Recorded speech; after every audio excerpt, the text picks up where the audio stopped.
ہم اپنی لڑائی لڑیں گے.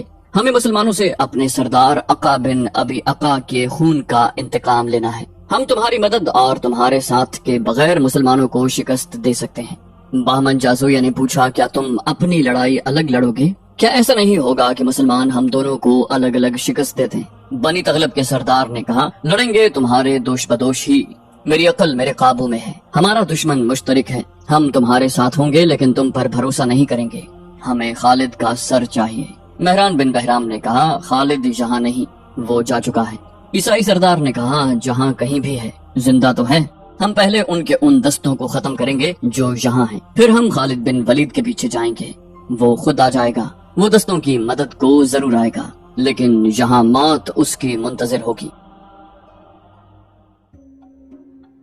وہ مسلمان جاسوس مدائن میں عیسائی بن کر شاہی استبل میں نوکری کرتا رہا تھا اور وہ عیسائیوں میں گھل مل گیا تھا. اس نے سالار زبرقان بن بدر کو بتایا کہ آتش پرستوں کی نسبت عیسائی قبیلے خالد رضی اللہ عنہ کے زیادہ دشمن بنے ہوئے ہیں, یہاں تک کہ انہوں نے فارس کے سالاروں سے کہا کہ وہ پیچھے رہیں. مسلمانوں پر پہلا وار عیسائی قبیلے بنی تغلب, نمر اور ایاد ہی کریں گے. سالار زبرقان بن بدر نے مدائن کی یہ رپورٹ سنی اور اسی وقت 2 قاصد بلائے. انہیں کہا کہ 2 بہترین گھوڑے لیں اور اڑتے ہوئے دومت الجندل پہنچیں. زبرقان نے انہیں خالد رضی اللہ عنہ کے نام زبانی پیغام دیا. زبرقان بن بدر نے قاصدوں سے کہا, اور سالار اعلیٰ ابن ولید سے یہ بھی کہنا کہ جب تک انبار میں آخری مسلمان کی سانسیں چل رہی ہوں گی دشمن شہر کے اندر نہیں آ سکے گا. تو آ جائے گا تو ہمیں سہولت ہو جائے گی, نہیں آ سکو گے تو وہ اللہ ہمارے ساتھ ہے جس کے رسول صلی اللہ علیہ وآلہ وسلم کا پیغام ہم اپنے سینوں میں لیے ہوئے یہاں تک آئے ہیں. اور ابن ولید سے کہنا کہ دومت الجندل کی صورتحال تجھے آنے دیتی ہے تو آ,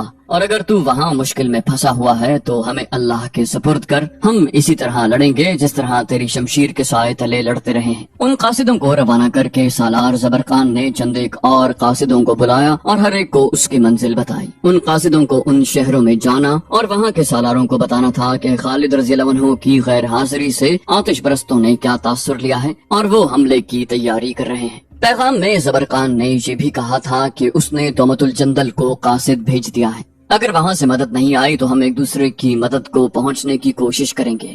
مسلمانوں کے لیے بڑی خطرناک صورتحال پیدا ہو گئی تھی.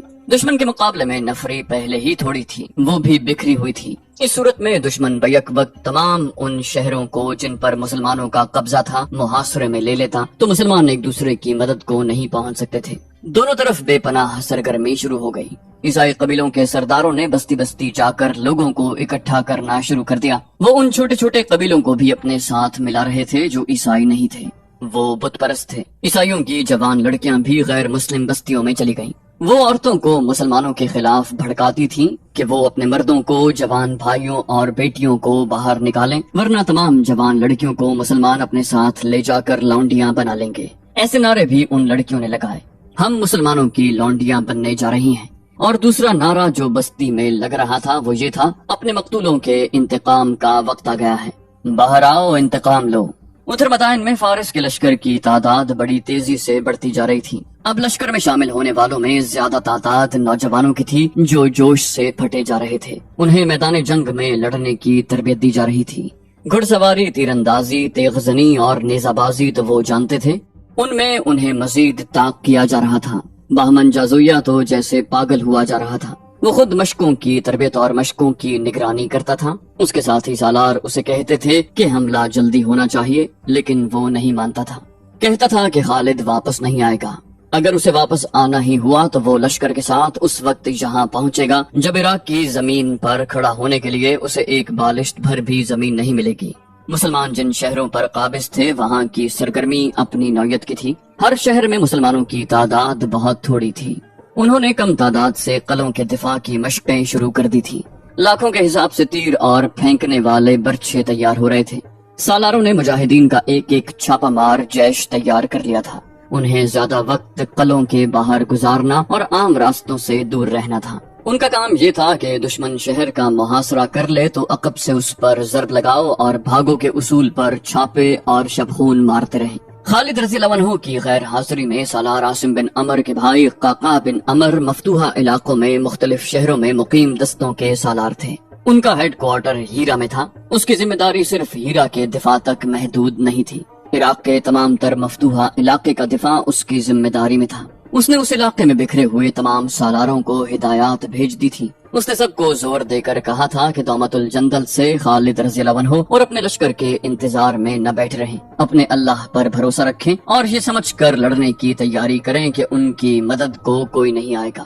قعقاع نے ایک کارروائی یہ کی کہ خالد رضی اللہ عنہ نے جو دستے دریائے فرات کے پار خیمہ زن کیے تھے ان میں سے زیادہ تر نفری کو ہیرا میں بلا لیا تاکہ اس شہر کے دفاع کو مضبوط کیا جا سکے۔ قعقاع کا اپنا جاسوسی نظام تھا۔ اس کے ذریعے قعقاع کو اطلاع ملی کہ فارس کا لشکر کہاں کہاں جمع ہوگا۔ یہ دو جگہ تھیں، ایک حسید اور دوسرا خنافس۔ یہ دونوں مقام انبار اور عین التمر کے درمیان تھے۔ قعقاع نے اپنے ایک دستے کو حسید کو اور دوسرے کو خنافس اس ہدایت کے ساتھ بھیج دیا کہ فارس کی فوج وہاں آئے تو اس پر نظر رکھیں اور فوج کسی طرف پیش قدمی کرے تو اس پر چھاپے ماریں اور اس پیش قدمی میں رکاوٹ ڈالتے رہیں، شبخون بھی ماریں۔ یہ دونوں دستے جب ان مقامات پر پہنچے تو دونوں جگہوں پر فارس کے ہراول دستے آئے ہوئے تھے۔ وہ جو خیمے گاڑ رہے تھے ان سے پتہ چلتا تھا کہ یہ خیمے کسی بہت بڑے لشکر کے لیے گاڑے جا رہے ہیں۔ مسلمان دستوں نے ان کے سامنے اسی انداز سے خیمے گاڑنے شروع کر دیے جیسے وہ بھی بہت بڑے لشکر کا ہراول ہوں۔ ادھر یہ تیاریاں ہو رہی تھیں۔ مجاہدین اسلام کو خس و خاشاک کی مانند اڑا لے جانے کے لیے بڑا ہی تند طوفان اٹھ کھڑا ہوا تھا۔ ادھر سالار زبرقان بن بدر کے روانہ کیے ہوئے دونوں قاصد دومت الجندل خالد رضی اللہ عنہ کے پاس پہنچ گئے۔ انہوں نے 350 میل فاصلہ صرف 5 دنوں میں طے کیا تھا۔ خالد رضی اللہ عنہ جب دومت الجندل گئے تھے تو انہوں نے 300 میل کا فاصلہ 10 دنوں میں طے کیا تھا۔ اب دو قاصدوں نے 350 میل سے زیادہ صحرائی اور دشوار مسافت 5 دنوں میں طے کی۔ بھوک اور پیاس سے ان کی زبانیں باہر نکلی ہوئی تھیں، ان کے چہروں پر باریک ریت کی تہ جم گئی تھی، ان کی زبانیں اکڑ گئی تھیں۔ انہوں نے پھر بھی بولنے کی کوشش کی۔ خالد رضی اللہ عنہ نے کہا، تم پر اللہ کی رحمت ہو، خشک جسموں سے تم کیسے بول سکو گے؟ انہیں کچھ کھلایا پلایا گیا تو وہ کچھ بولنے کے قابل ہوئے۔ ایک قاصد نے کہا، سالار اعلیٰ کو انبار کے سالار زبرقان بن بدر کا سلام پہنچے۔ خالد رضی اللہ عنہ نے کہا، وعلیکم السلام، اور وہ پیغام کیا ہے جو لائے ہو؟ قاصد نے کہا، مدائن میں بہت بڑا لشکر تیار ہو رہا ہے اور ایک لشکر عیسائیوں کا تیار ہو رہا ہے۔ وہ کہتے ہیں ابن ولید ان کے علاقوں سے چلا گیا ہے اور وہ تھوڑے سے جو دستے چھوڑ گیا ہے انہیں ایک ہی حملے میں ختم کر کے اپنے علاقے واپس لے لیں گے۔ دونوں قاصدوں نے خالد رضی اللہ عنہ کو تمام تر تفصیل بتائی اور کہا کہ خالد رضی اللہ عنہ کے دومت الجندل کے حالات اجازت نہ دیں تو نہ آئیں۔ دستے جو فارس کی شہنشاہی کے علاقے میں ہیں وہ اسی طرح لڑیں گے جس طرح خالد رضی اللہ عنہ کی قیادت میں لڑے تھے۔ خالد رضی اللہ عنہ دومت الجندل پر مکمل قبضہ کر چکے تھے۔ انہوں نے وہاں کا انتظام ایک نائب سالار کے حوالے کیا اور فوری طور پر کوچ کا حکم دے دیا۔ مورخوں کے مطابق خالد رضی اللہ عنہ نے ان الفاظ میں قسم کھائی، خدا کی قسم، بنی تغلب پر اس طرح جھپٹوں گا کہ پھر کبھی وہ اسلام کے خلاف اٹھنے کے قابل نہیں رہیں گے۔ مورخوں نے لکھا ہے کہ خالد رضی اللہ عنہ نے مجاہدین سے کہا کہ اتنی تیز چلو کہ صحرا کی ہوائیں پیچھے رہ جائیں، پیادے گھوڑوں سے آگے نکل جائیں۔ یہ ایک امتحان ہے جو بڑا ہی سخت ہے۔ یہ ایک دوڑ تھی آتش پرستوں اور حق پرستوں کی۔ آتش پرستوں کو اپنے ہی علاقے میں پہنچنا تھا اور یہ مسافت کچھ بھی نہیں تھی۔ حق پرست بڑی دور سے چلے تھے، ان کے سامنے سینکڑوں میلوں کی مسافت ہی نہیں تھی، بڑا ظالم صحرا تھا۔ میل ہا میل کی وسعت میں صحرائی ٹیلے تھے اور باقی سب ریت کا سمندر تھا۔ سب سے بڑا مسئلہ پانی کا اور اس سے بڑا مسئلہ رفتار کا تھا جو کم نہیں کی جا سکتی تھی۔ ناممکن کو ممکن کر دکھانا تھا۔ چاند اور ستاروں نے انہیں چلتے دیکھا، سورج نے انہیں چلتے دیکھا، صحرا کی آندھی بھی انہیں نہ روک سکی۔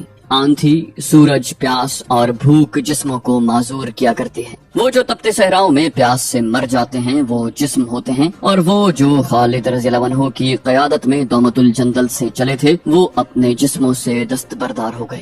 ان کی قوت ارادی کا اور قوت ایمانی کا کرشمہ یہ تھا کہ انہوں نے جسمانی ضروریات سے نگاہیں پھیر لی اور روحانی قوتوں کو بیدار کر لیا۔ ان کی زبان پر اللہ کا نام تھا، دلوں میں ایمان اور یقین محکم تھا۔ اپنی ہی آواز ان پر وجد طاری کر رہی تھی۔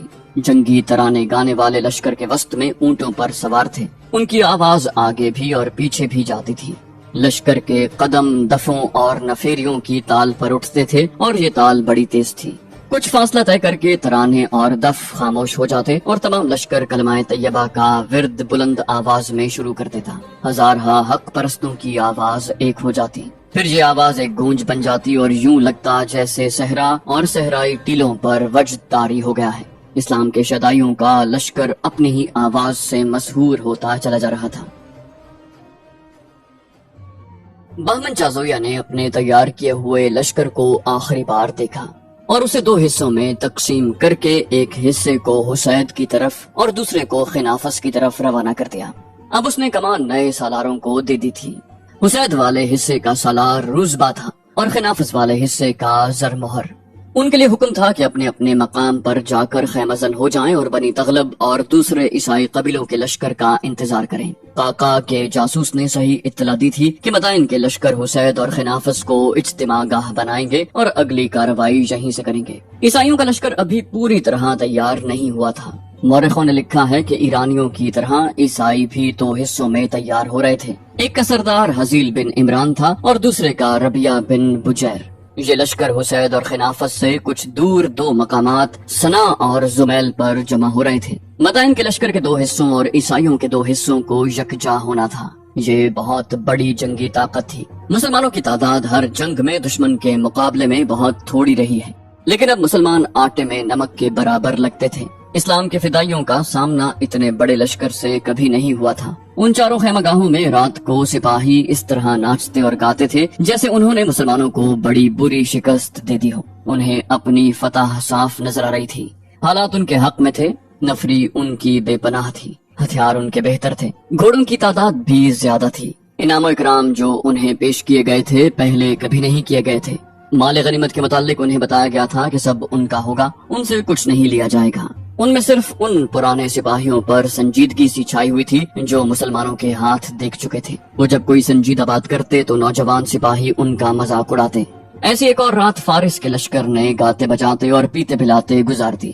صبح ابھی سورج نہیں نکلا تھا اور حسید کی خیمہ گاہ میں مدائن کے ایک لشکر کا ایک حصہ سویا ہوا تھا۔ انہیں جاگنے کی کوئی جلدی نہیں تھی۔ انہیں معلوم تھا کہ مسلمان قلعوں میں ہیں اور تعداد میں اتنے تھوڑے کہ وہ باہر آنے کی جرات نہیں کریں گے۔ انہوں نے دیکھا کہ ان سے کچھ دور مسلمانوں نے آ کر جو ڈیرے ڈالے تھے وہ واپس چلے گئے ہیں۔ مسلمان ایک شام پہلے وہاں سے آ گئے تھے۔ آتش پرستوں کی خیمہ گاہ کے سنتری جاگ رہے تھے یا چند ایک وہ لوگ جو بیدار تھے جو گھوڑوں کے آگے چارہ ڈال رہے تھے۔ پہلے سنتریوں نے واویلا بپا کیا، پھر گھوڑوں کو چارہ وغیرہ ڈالنے والے چلانے لگے، ہوشیار، خبردار، مدینہ کی فوج آ گئی ہے۔ خیمہ گاہ میں ہڑبونگ مچ گئی۔ سپاہی ہتھیاروں کی طرف لپکے، سوار اپنے گھوڑوں کی طرف دوڑے، لیکن مسلمان صحرائی آندھی کی مانند آ رہے تھے۔ ان کی تعداد آتش پرستوں کے مقابلے میں بہت ہی تھوڑی تھی، لیکن یہ غیر متوقع تھا کہ وہ حملہ کریں گے۔ مسلمانوں کی تعداد صرف 5000 تھی۔ ان کا سالار قعقاع بن عمر تھا۔ گزشتہ شام خالد رضی اللہ عنہ اپنے لشکر سمیت پہنچ گئے تھے۔ انہوں نے آرام کرنے کی بجائے صورتحال معلوم کی۔ انہوں نے شام کو ان مختصر سے دستوں کو حسید اور خنافس سے واپس بلا لیا تھا۔ اس سے آتش پرستوں کے حوصلے بڑھ گئے۔ وہ یہ سمجھے کہ مسلمان ان کے اتنے بڑے لشکر سے مروب ہو کر بھاگ گئے ہیں۔ خالد رضی اللہ عنہ نے دوسرا اقدام یہ کیا کہ 5000 نفری ایک اور سالار ابو لیلہ کو دی اور اسے مدائن کے اس لشکر پر حملہ کرنے کو روانہ کیا جو خنافس کے مقام پر خیمہ زن تھا۔ خالد رضی اللہ عنہ نے ان دونوں سالاروں سے کہا، تم پر اللہ کی رحمت ہو میرے دوستوں، تم دونوں صبح طلوع ہوتے ہی بیک وقت اپنے اپنے ہدف پر حملہ کرو گے۔ خنافس حسید کی نسبت دور ہے، ابو لیلہ تجھے تیز چلنا پڑے گا۔ کیا تم دونوں سمجھتے ہو کہ دونوں لشکروں پر ایک ہی وقت کیوں حملہ کرنا ہے؟ قعقاع بن عمر نے جواب دیا، اس لیے کہ وہ ایک دوسرے کی مدد کو نہ جا سکیں۔ ابن ولید، تیری اس چال کو ہم ناکام نہیں ہونے دیں گے۔ خالد رضی اللہ عنہ نے کہا، فتح اور شکست اللہ کے اختیار میں ہے۔ تمہارے ساتھ صرف 5,000 سوار اور پیادے ہیں۔ میں دشمن کی تعداد کو دیکھتا ہوں تو کہتا ہوں کہ یہ لڑائی نہیں ہوگی، یہ چھاپا ہوگا۔ اتنے بڑے لشکر پر اتنے کم آدمیوں کا حملہ چھاپا ہی ہوتا ہے۔ وقت بہت کم ہے میرے رفیقو، جاؤ میں تمہیں اللہ کے سپرد کرتا ہوں۔ خالد رضی اللہ عنہ خود عین التمر میں اس خیال سے تیاری کی حالت میں رہے کہ عیسائی قبیلے جو سنا اور زمیل میں اکٹھے ہو رہے تھے وہ فارس کے لشکر کے ساتھ جا ملنے کو چلیں تو انہیں وہیں الجھا لیا جائے۔ مورخوں نے لکھا ہے کہ یہ خالد رضی اللہ عنہ کی جنگی ذہانت کا کمال تھا کہ انہوں نے دشمن کی اس صورتحال سے فائدہ اٹھانے کی کوشش کی کہ اس کا لشکر ابھی 4 حصوں میں بٹا ہوا 4 مختلف مقامات پر تھا۔ ان چاروں حصوں کو یکجا ہونا تھا۔ خالد رضی اللہ عنہ نے ایسی چال چلی کہ چاروں حصے الگ الگ رہیں اور ایک دوسرے کی مدد کو نہ پہنچ سکیں اور ہر ایک کو الگ الگ شکست دی جائے۔